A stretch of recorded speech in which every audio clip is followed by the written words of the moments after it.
माछाको झोल पकाउने हो साथीहरू। सो वेलकम छ साथीहरू मेरो चाहिँ मिनी भ्लगमा है। म चाहिँ मिनी भ्लग बनाउँदैछु। जस्तो भयो नि जे भयो नि हेरिदिनु होला।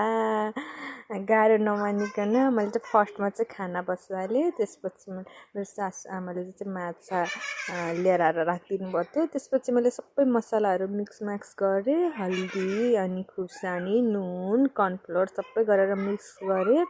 त्यसपछि मैले कराई बसालेँ। कराईमा तेल हालेँ। त्यसपछि माछा फ्राई गर्दैछु साथीहरू। अनि लगभग यो आधी घन्टामा चाहिँ फ्राई भएर रेडी भयो। त्यसपछि साथीहरू मैले मसला पनि पिनिसकेको छु।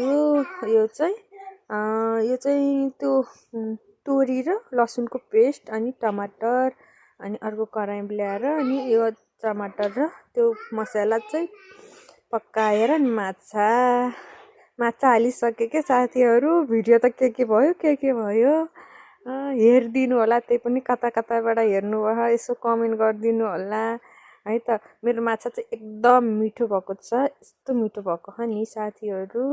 यस्तो चिसो चिसो मौसममा झरी परेको बेलामा तपाईँहरू चाहिँ